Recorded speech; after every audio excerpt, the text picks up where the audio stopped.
Welcome to SKUcast, the podcast for entrepreneurs in the promotional products industry. SKUcast shines a light on our industry's best work, features maverick personalities, and discusses what's really involved in running a modern promotional products business. SKUcast is the official podcast of COMMONSKU.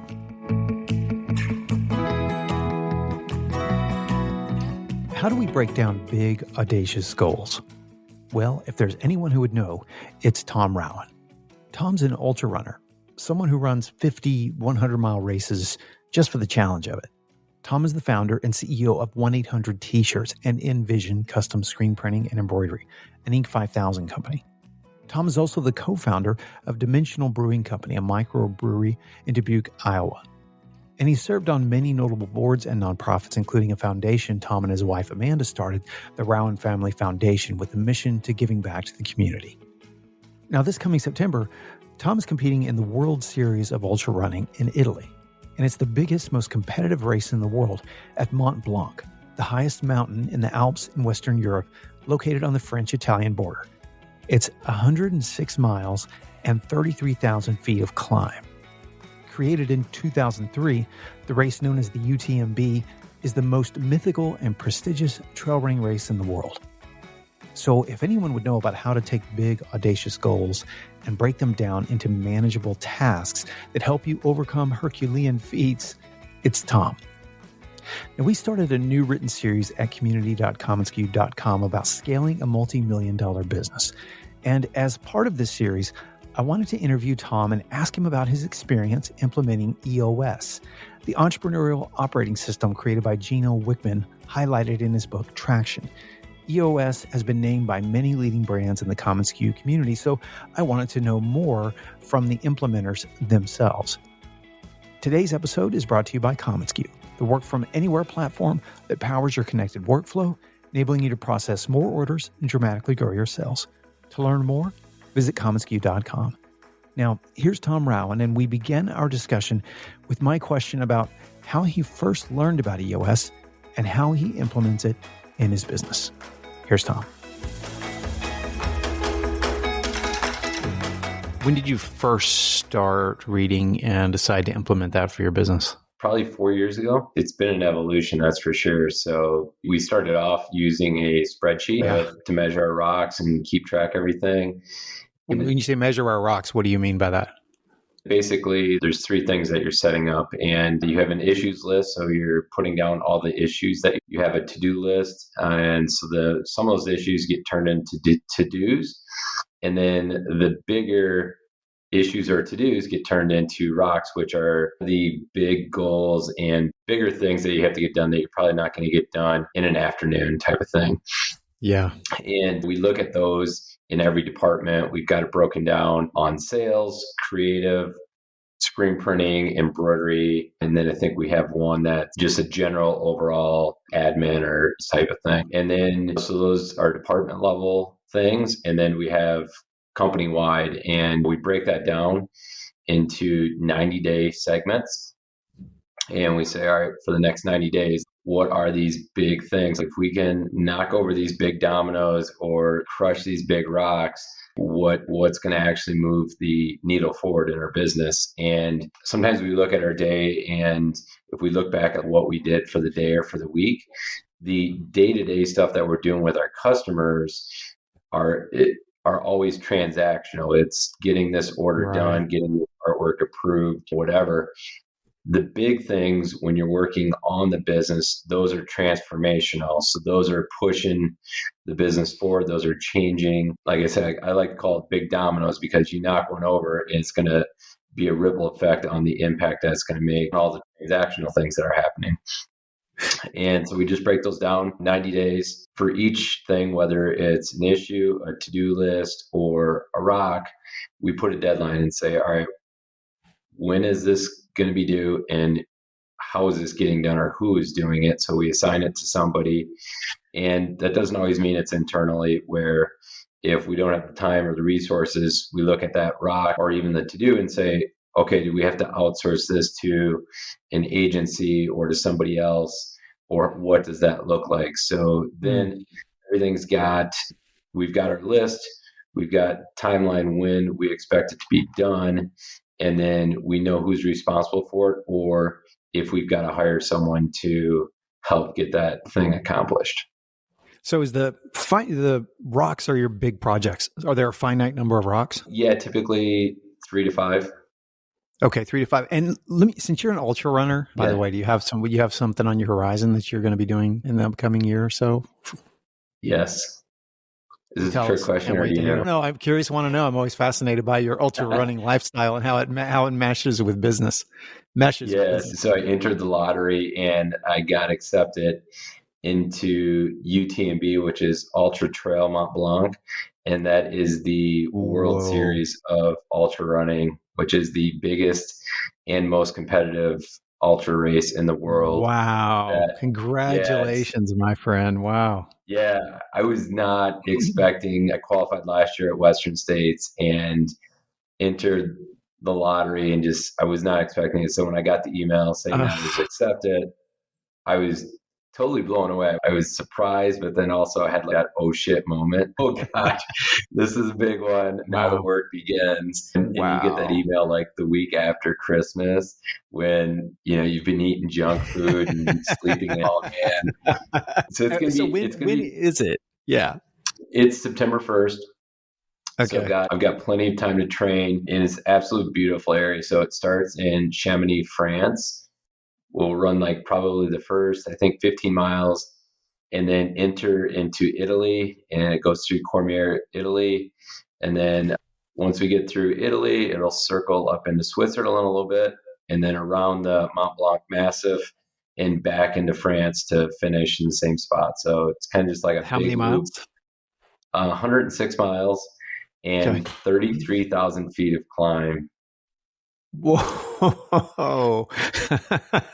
Tom, this is amazing news. I'm going to get to know a Stairmaster really good, because we obviously don't have mountains or like areas to climb that big in Iowa. Yeah. So this is actually a perfect setup for my question for you about EOS, because you mentioned 90-day sprints, basically, is what you're creating with your 3 to 5 big rocks.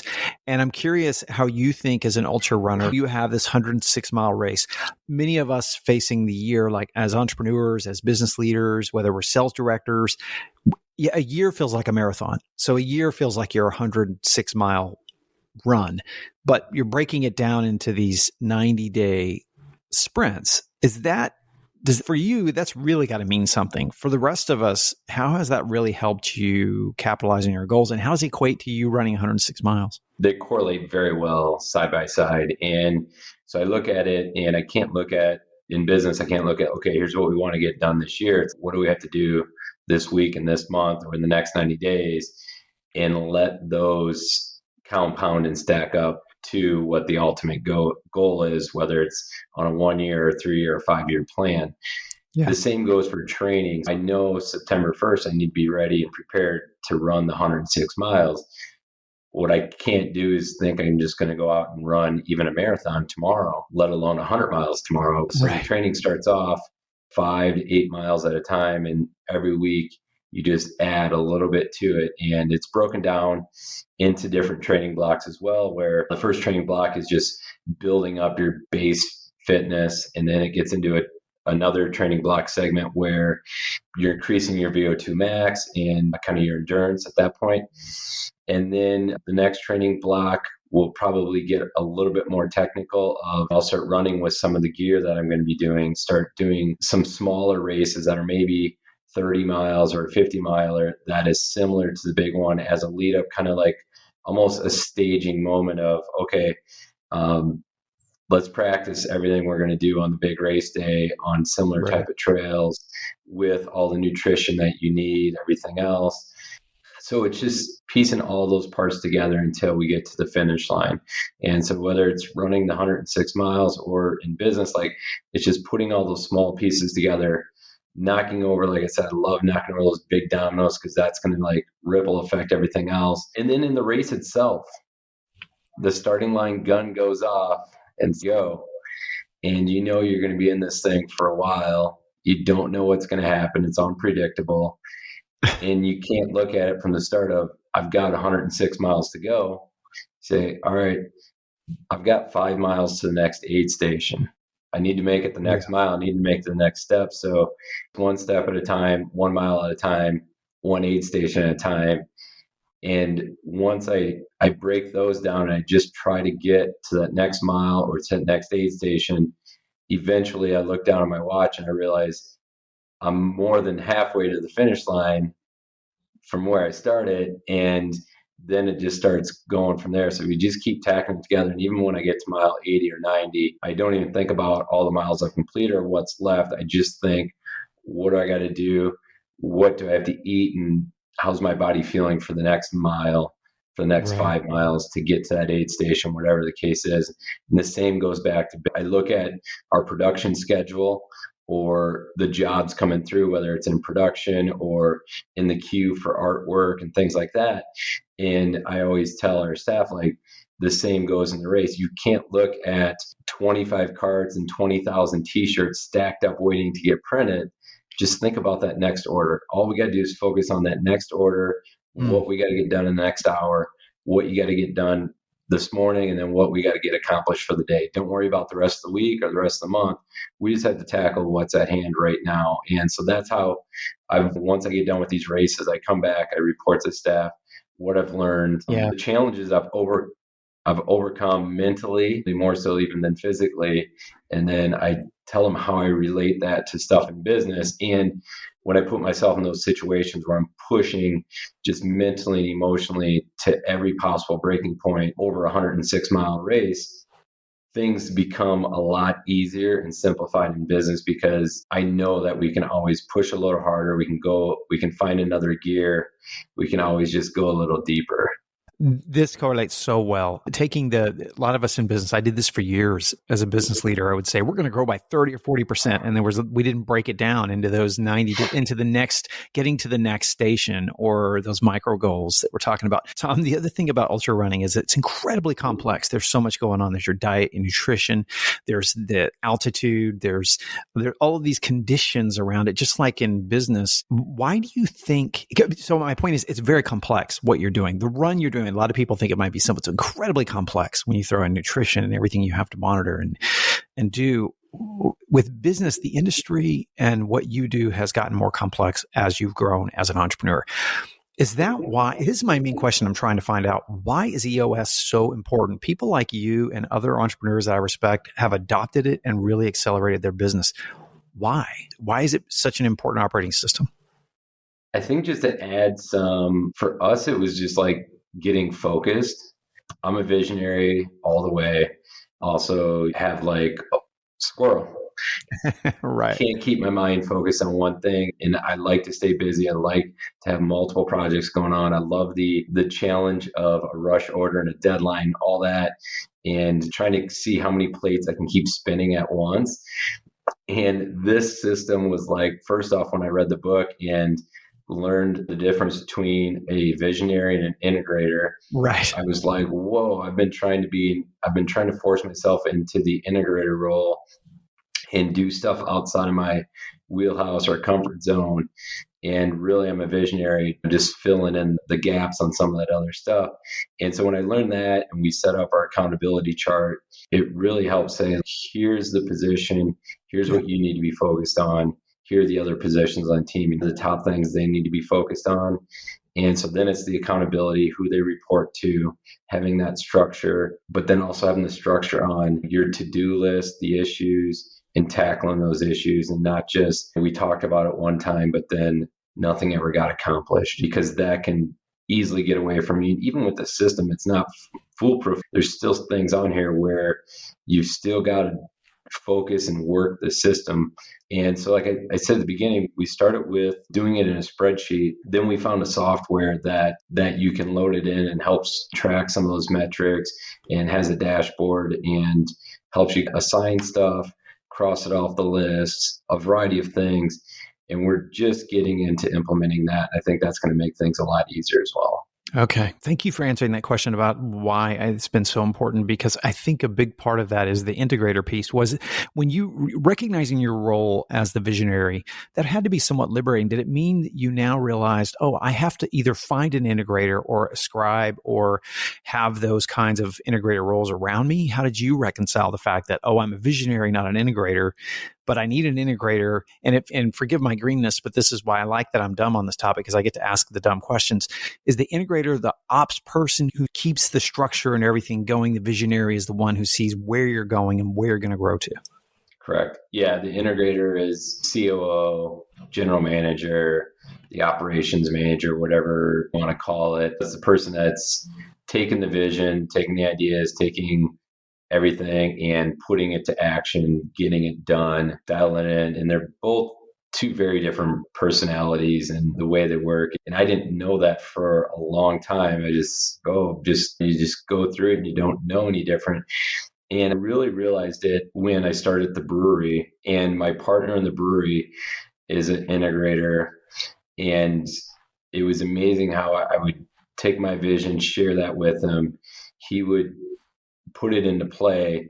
And for the first year, it was awkward for me there because I didn't know that even existed, that correlation when you can get that all-star team together. So the other thing is like Walt Disney and Roy Disney. So Walt Disney is the visionary. Roy Disney was actually doing all the work. Yes. And most people don't realize that. And there's a lot of other tandem duels like that throughout time that have had a visionary. I think Apple, you could say Steve Jobs. Steve Jobs was the visionary. Steve Wozniak was the integrator, actually getting it done. So once you learn that dynamic, it's pretty eye-opening of, whoa, I need this, or I need to find that. If I'm Warren Buffett, where's my Charlie Munger at? I need my side guy here. So learning that was just like, all right, that's number one priority. It also takes a lot of maturity on the integrator's part too, to understand that, and typically they probably come to the table with this understanding, maybe even more so the visionary, because they realize, a lot of us that are integrators realize we're not visionaries. We may even realize we're not technically, from the very simplistic idea of an entrepreneur, but we're really good at processes. We're really good at operations. We're really good at figuring things out. And the funny thing talking with you, Tom, is that I have been in the seat now talking to so many successful entrepreneurs. And after 200 or 300 conversations like this, without using those terms, you can always find those roles within the most successful businesses. And so you affirmed this, but it seems to me, because our industry is so complex, because there's so many moving parts, because there's so much opportunity and variety, this is why we need this like interior leadership structure to help take all these forward-thinking entrepreneurs that see so many different ideas and channel those into something that would actually produce work. Yeah, 100%. Another one is me and Marshall with Shirt Lab. I had the idea, we both came up with this idea for Shirt Lab. Yeah. And I'm always pitching to him like, oh, here's what we should do and this. And like a day later, Marshall's like back on the phone or emailing me like, all right, boom, I got this done and this done. And so like our dynamic there is great because I'll spitball or throw the ideas out there. We'll talk about it. And then he puts it in action and makes it happen. And so that dynamic of the visionary and integrator there, like we're very compatible in that respect when it comes to Shirt Lab. The one thing that we've adjusted a little bit is with this system, because it's so focused on fixing things or bringing issues to light and documenting them and everything else. So you got your issues, you got your to-dos, you got your rocks. And a lot of times those are all like negative things, or here's a problem, or here's what's wrong with the business, that we've got to add a component of positive as well. Because I've talked to other people that have done this system, and you can't just focus on all these problems and negative things in the business, because then all of a sudden, like, you're just feeling this weight of, we're always constantly fixing things or solving problems and stuff like that. So you got to take that, but then also add the positive stuff in there too, and make sure you're focusing on 99% completion rate of meeting deadlines and whatever those positive metrics and different things are that you can keep pushing out there. So then it balances that out a little bit. Such great advice. All right, Tom, thank you, buddy. Appreciate your advice always. Thanks so much for tuning into this episode of SKUcast. Be sure to keep up with our latest content by subscribing to SKUcast on iTunes or to our blog at community.commonsku.com. Until next time, friends, thanks so much for listening.